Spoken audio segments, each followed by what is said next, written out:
기쁨을 이기지 못하시며 너를 잠잠히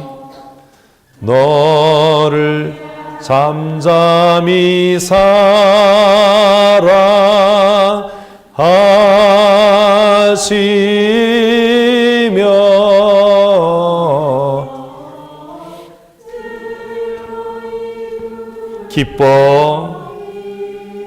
기뻐하리로다. 이 찬양을 아는 사람은 아주 오래 예수를 믿은 사람이고 곧 죽어도 여한이 없는 사람. 이 찬양을 모르시는 분은 예수 믿은 지 얼마 안 된 겁니다. 성경에 있는 말씀을 그대로 가사로 너의 하나님 여호와가 너희 가운데 계시니 그는 구원을 베푸실 전능자시다. 왜 하나님께서 너에게 구원을 베푸시냐? 그것을 뭐라고 얘기한다고요? 너로 인하여 하나님이 기쁨을 누리시기 원해서. 저는 이게 소선지서 마지막 끝에 있는 말씀이라고 생각했는데 창세기에 이미 하나님의 웃음이 담겨져 있었던 겁니다. 사람들은 이야기했습니다. 100살 된 사람이 무슨 아기를 낳아? 인간적으로, 생리적으로 어떻게 아이를 낳을 수 있어? 저 집안은 대가 끊겼어. 하나님이 무슨 자녀를 바닷가의 모래처럼 많게 하신다고?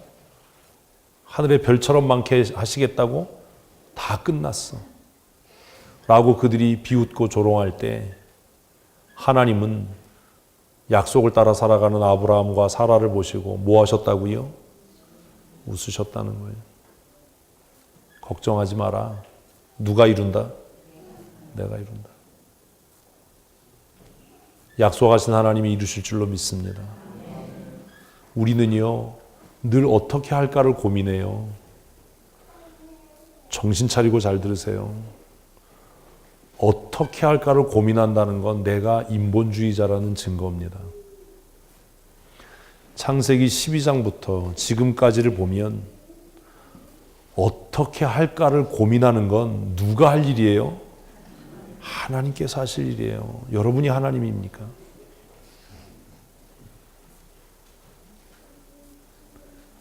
내가 고민해야 될 것, 우리가 고민해야 될 건 뭐지요? 제가 한 달을 넘게 설교를 헛한 거지요. 이러면 무엇이 하나님의 뜻인가요?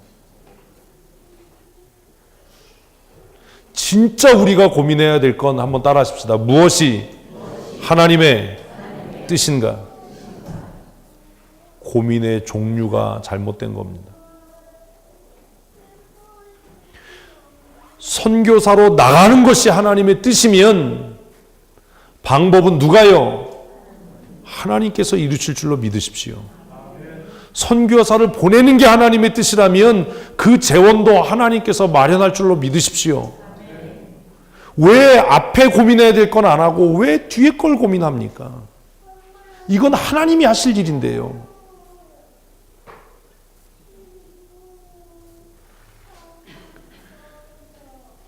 내 삶이 하나님의 약속과 하나님의 주권 안에 있다는 걸 믿으십니까? 이게 거짓말이에요. 정말 정직하게 고백하셔야 돼요. 그리고 다짐하시고 결심하셔야 돼요. 내 삶 전부가 하나님의 권능의 장 중에 붙잡혀 있다는 걸 믿으십니까? 이제 아멘이 작아졌지요? 용기를 내서 아멘 하셔야 돼요. 다시 묻습니다. 내 삶과 우리 교회의 삶과 우리 가정의 모든 삶이 하나님의 권능의 장 중에 있으심을 믿으십니까? 아멘! 그렇다면 어떻게 할까를 고민하지 말고 무엇이 하나님의 뜻인가를 고민하십시오. 아멘! 고민이 잘못된 거예요. 교회를 건축하는 게 하나님의 뜻이냐 아니냐가 중요한 거지 어떻게 할까는 누가 하는 거라고요? 하나님이 하시는 거예요. 우리가 하나님입니까? 내가 하나님입니까? 교회를 건축하는 게 하나님의 뜻인 게 분명하고 선교사를 보내는 게 하나님의 뜻임이 분명하고 내가 병 걸려 죽는 게 하나님의 뜻임이 분명하다면 어떻게 할까는 누가 결정하신다고요? 하나님이 하시는 겁니다. 갈대아우를 떠나는 게 하나님의 뜻인지 그곳에 머무는 게 하나님의 뜻인지 이게 중요한 것이지 아브라함이 복이 되게 하는 건 누가 하실 일이에요? 하나님이 하실 일이에요. 아브라함의 후손이 바닷가의 모래처럼 하늘의 별처럼 많게 될 건지 말 건지 이것이 무엇이 하나님의 뜻인지 이게 중요한 것이지 어떻게 아브라함의 자손을 바닷가의 모래알처럼 많게 할 건지는 누가? 하나님이 고민하실 일이에요. 주일학교 때 우리 아이들에게 가르치잖아요. 하나님의 약속은 변함이 없어요.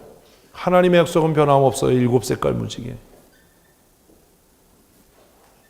뭐가 하나님의 뜻이냐가 중요한 거지 어떻게는 하나님이 하실 일이에요. 100살 낳은 아브라함이 어떻게 아들을 낳습니까? 생리가 끝난 사라가 어떻게 임신을 합니까? 뭘로도 안 되는 거예요. 그런데 약속하신 그 하나님이 이루셨어요. 무엇을 위해서요? 하나님의 기쁨을 위해서요. 하나님의 기쁨을 위해서요. 한번 하십시다. 하나님, 내가 부자 되는 게 하나님의 기쁨이면 즐겁게 부자 되게 해주세요. 부자 될 사람은 별로 없는 것 같아요. 다시 한번 또 하셔야죠. 하나님, 내가 가난해지는 것이 하나님의 기쁨이라면 당당하게 가난하게 해주세요. 아멘. 여러분, 이게 중요한 겁니다. 우린 다 교회가 부흥했으면 좋겠고 큰 목회했으면 좋겠고 다 부자 되면 좋겠고 다 건강했으면 좋겠지요. 그런데 미안하지만 각 사람, 각 교회를 향한 뭐가 있다고요? 하나님의 뜻과 섭리와 계획이 있습니다. 우리가 하나님의 뜻을 이길 수는 없습니다. 우리가 하나님의 의지를 꺾을 수는 없습니다. 중요한 것은 하나님의 약속이 무엇인지, 나를 향한 하나님의 약속이 무엇인지. 내 나이가 100살이 됐어도 하나님께서 나를 통해서 내 후손이 바닷가에 모래처럼 많게 하시겠다라고 한다면 낙심하지 말아야 되는 겁니다. 사라는 비로소 이런 고백을 합니다. 6절 말씀 같이 읽겠습니다. 사라가 이르되 하나님이 나를 웃게 하시니 듣는 자가 다 나와 함께 웃으려라. 사라가 왜 웃었을까요? 사라가 왜 웃었을까요? 그러니까 여러분이 나이 들어서 애를 안 낳아서 대답을 못하는 거예요. 오늘 밤에 박 원사님이 왜요? 주무실 거라고 얘기할지 뭔지 어떻게 알고 웃으세요? 아니 뭘 상상하시는 거예요? 오늘 밤에 박 원사님이 성령의 감동하심을 받아서 임신을 해서 아이가 나오면 족보가 굉장히 복잡해져. 그죠? 상상을 해보세요.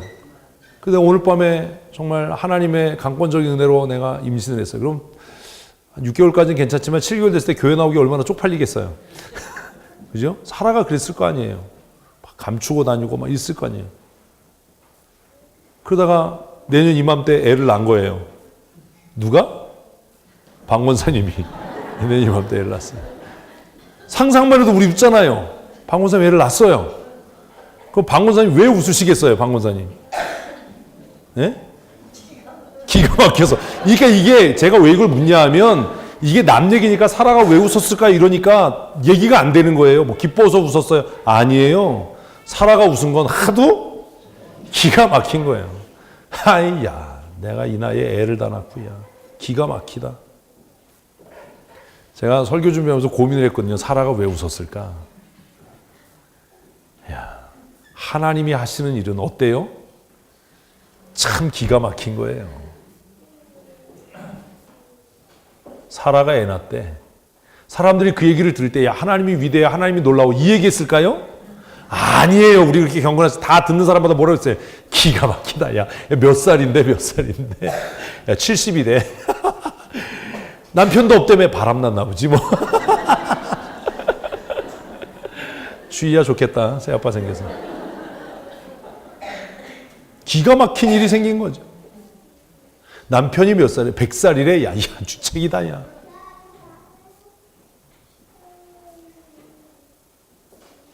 하나님이 하시는 일은 우리가 막 종교적인 언어로 뭐 경건해, 뭐 은혜야, 영광이야, 그런 이상한 소리 하지 마세요. 실제로 이게 닥치면 하나님 영광과 찬송과 감사를 드립니다. 나에게 이런 소리 안 해요. 그냥 애 낳고 뭐 한다고요? 기가 막히다, 기가 막히다. 하나님이 나를 웃게 하셨다.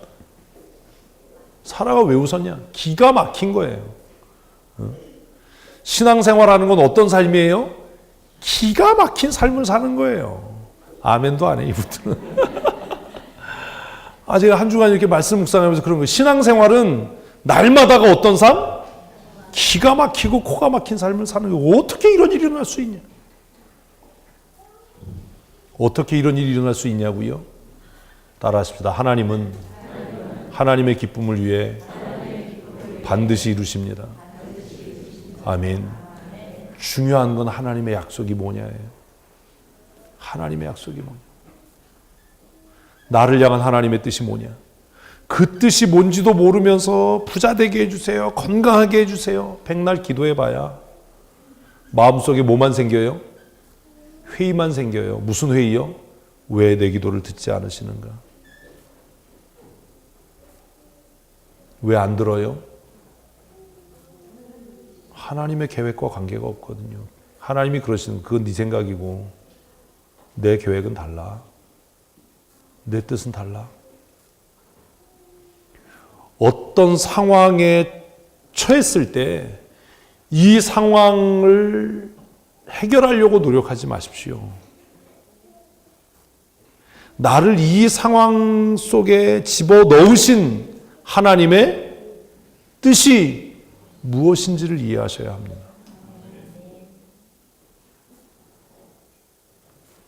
상황에 함몰되지 마십시오. 아브라함과 사라를 둘러싸고 있는 상황은 절대로 웃을 수 없는 상황이에요. 비관적이고 아무런 희망이 없는 상황이에요. 그러나 그 상황 속에서 하나님은 하나님의 사람을 어떻게 하신다고요? 웃게 하십니다.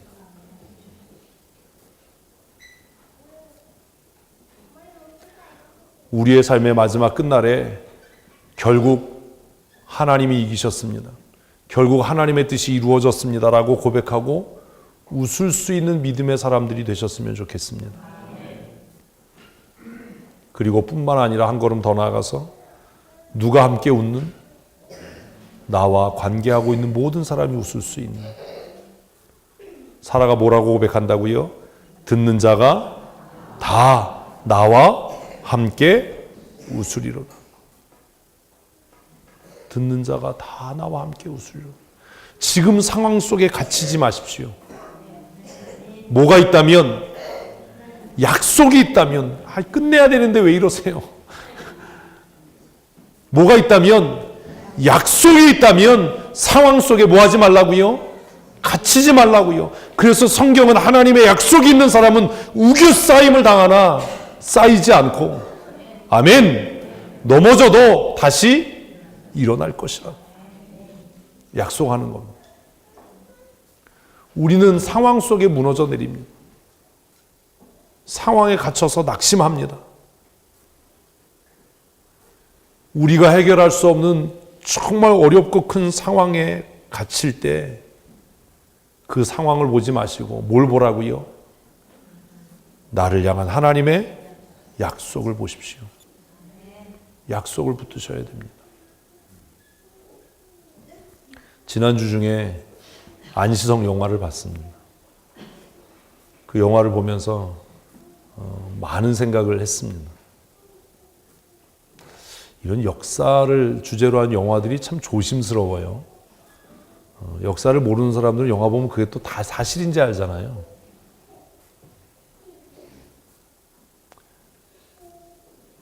그런 거죠. 5천의 군사를 둘러싸고 있는 수십만의 군사를 볼 건지 아니면 내가 지켜내야 될 내 가족을 볼 건지 그것이 태도를 결정하는 겁니다. 그런 대사가 나옵니다. 너는 이길 수 있을 때만 싸우냐? 싸워야 할 때 싸워야 되는 거다. 별로 감동을 안 하시네요. 전 작가들을 존경해요, 요새. 생각했어요. 싸워야 할 때란 언젠가. 이길 수 없어도 무엇이 있다면, 지켜내야 할 것이 있다면 이길 수 없다는 걸 알면서도 뭐 해야 한다? 싸워야 한다. 근데 그 영화는 이겼잖아요. 한가하고 여유 있으신 분들은 가서 보세요. 그 인도네시아의 장명석 선교사님 아들 장요한이가 그 영화의 스텝으로 일을 했어요. 한예종 이제 졸업해서. 그래서 영화 다 끝나고 끝까지 앉았다가 장요한 이름 하나 보려고 너무 순식간에 지나가 버려서 우리나라 사람은 영화 끝나면 이렇게 엔딩 크레딧 다 올라가기 전에 다 나가버리죠? 이렇게 좀 누가 영화를 만들었나 좀 보셔야 돼. 그것도 예인데, 그죠? 이 훌륭한 영화를 누가 얼마나 수고해서 만들었나. 계단에 서서 이제 그 크레딧 이렇게 올라가는 거 보고 조기 있다 이름. 내 아들은 아니지만. 사랑하는 성도 여러분, 아브라함의 삶을 돌아보면서 하나님의 웃음을 배울 수 있었으면 좋겠습니다. 예수님께서 십자가에서 처절한 죽음을 맞이하실 때 하나님 아버지께서 마음이 아프고 슬퍼서 그 얼굴을 가리셨지만 그 얼굴 이면에 하나님의 무엇이? 웃음이 있었을 겁니다. 사도 바울이 로마에서 순교할 때 그를 추종하고 따르던 많은 사람들이 두려워했겠지만 그 사도 바울의 순교를 바라보는 하나님의 얼굴에 아마 미소가 있었을 겁니다. 우리가 살아가면서 때로 고난당하고 어려움당하고 낙심하고 근심돼서 뜬 눈으로 밤을 지새우는 그 시간에도 우리를 바라보시는 하나님의 입가에 잔잔한 미소가 있었으면 좋겠습니다. 힘드냐? 내가 너와 함께 한다. 그리고 내가 마침내 내 뜻을 이룰 거야.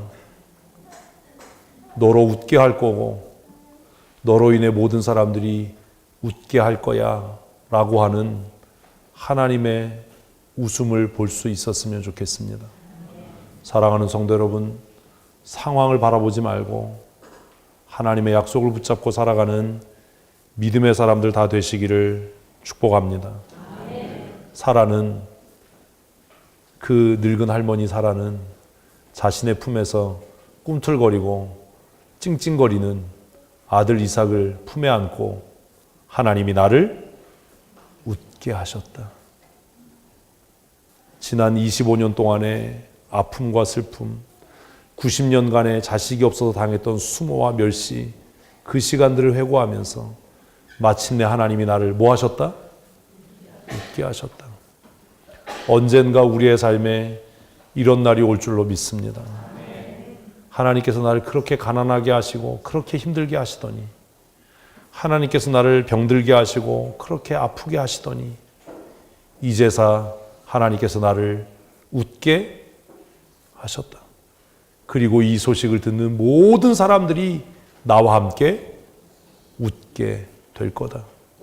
여러분, 얼마나 기가 막힌 인생입니까? 하나님의 손에 붙들림 바 되어서 이렇게 기막힌 인생을 사는 믿음의 사람이 되셨으면 좋겠습니다. 결론입니다. 어떻게 할까를 고민하지 마십시오. 우리가 정말로 고민해야 할 것은 무엇이 하나님의 뜻이냐. 그것이 정말로 하나님의 뜻이라면 우리가 애쓰고 힘쓰고 고민하지 않아도 하나님께서 마침내 우리를 웃게 하실 줄로 믿습니다. 하나님의 뜻을 알고 사는 삶이 주님의 기쁨이 되는 삶이라고 저는 생각합니다. 오늘 말씀을 묵상하면서 하나님, 주님의 기쁨으로 살게 해주십시오. 나를 향한 하나님의 뜻을 깨달아서 하나님의 영광 위에 살게 해주십시오. 주님이 주시는 기쁨을 고난 중에도 누리게 해주십시오. 하박국 선지자가 뭐라고 이야기했지요? 쌀이 떨어져도, 김치가 떨어져도, 그 얘기가 그 나라 용어로 그거잖아요. 무화과에 열매가 없고 감람 열매가 없고 외양간에 양과 소가 없어도 나는 내 구원의 하나님을 인하여 기뻐하고 춤추며 노래하겠다. 쌀독에 쌀이 없고 반찬이 없고 당장 쓸 돈이 한 푼이 없어도 하나님 내 안에 주시는 무엇으로? 하나님의 약속으로 인하여 기쁨을 누리는 삶을 살게 해주십시오. 차비가 없어서 걸어 다녀도 내 마음이 위축되지 않고 슬퍼지지 않고 참담해지지 않고 하나님 주신 은혜와 기쁨으로 충만한 삶을 살게 해주십시오. 그리고 더 나아가서 나로 인해서 모든 사람이 뭐 할 수 있도록? 기뻐할 수 있도록.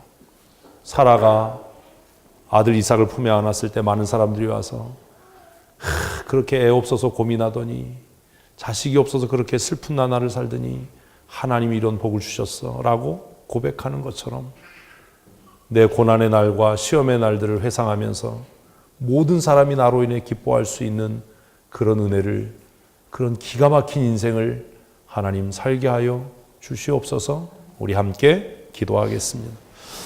하나님, 나를 향한 하나님의 뜻이 무엇인지 깨달아 알 수 있는 은혜 주시기를